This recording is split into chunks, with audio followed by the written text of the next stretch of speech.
জ্বালানি তেলের দাম বাড়লেও কাটছে না সরবরাহ সংকট। দেশ জুড়ে নতুন দামে তেল বিক্রি হচ্ছে, কিন্তু এখনো পাম্পগুলোতে যানবাহনের দীর্ঘ লাইন। এই বিষয়ে আরো খবর জানতে সরাসরি যুক্ত হচ্ছেন সহকর্মী হাকিম মাহি। তিনি আছেন রাজধানীর কল্যাণপুরে। মাহি, তেল পাম্পগুলোর পরিস্থিতি কেমন দেখছেন? আমাদের সর্বশেষ বিস্তারিত জানান। মার্জিয়া, আমি এই মুহূর্তে রয়েছি কল্যাণপুরের খালেক পাম্পের সামনে। আপনি দেখতে পাচ্ছেন যে এখানে কিন্তু অসংখ্য গাড়ি এখানে দাঁড়িয়ে রয়েছে এবং আমি সেই সকাল থেকেই রাজধানীর বিভিন্ন পাম্পে আমি ঘুরে বেরিয়েছি।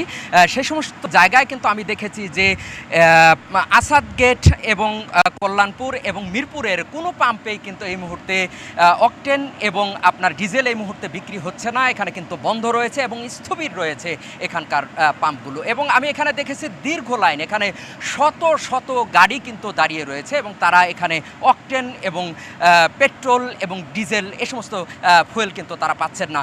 এবং তাদের ভিতরে একটা ক্ষোভের সৃষ্টি হয়েছে যে গত দুদিন আগে আমরা দেখেছি যে নতুন দাম কিন্তু নির্ধারণ হয়েছে, কিন্তু সেই দাম নির্ধারণ হওয়ার পরেও কিন্তু তারা পাচ্ছে না তারা তাদের ফুয়েল। সে বিষয়টি তারা আমাদেরকে জানিয়েছেন ক্ষোভের সঙ্গে। এখানে যারা রয়েছেন আমি চেষ্টা করব তাদের দু একজনের সঙ্গে কথা বলবার জন্য।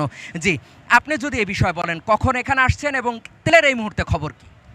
আসছি হচ্ছে ভাই, ফজর নামাজের পরে আসছি। আপনার আসার পরে এই যে তখন একটু ভালোই ছিল, এখন যে রোদ উঠছে, রোদে তো মাথা পুরো গরম হয়ে যাইতেছে, ঠিক আছে। আর আপনার আমার মতন এরকম অনেকে আছে ছায়া বসে রয়েছে কিছু লোকজন, কিনা তেল পাচ্ছেন কিনা তো পাচ্ছি না, বলতেছে যে দেরি হবে। কখন দেরি হবে এটা কোনো নিশ্চয়তা নাই, কোনো নিশ্চয়তা দেয় না। জি, ধন্যবাদ আপনাকে। যে কথা বলছিলাম, এখানে যারা রয়েছেন তাদের সঙ্গে আমার এই পাশে রয়েছে, উনিও কিন্তু সেই রাত দুপুর থেকে তারা এখানে কিন্তু দাঁড়ানো, তারা কিন্তু পাচ্ছেন না ফুয়েল। এবং এই মুহূর্তে তাদের ভিতরে একটি ক্ষোভের সৃষ্টি হয়েছে যে দ্রুত সরবরাহ হোক তেল।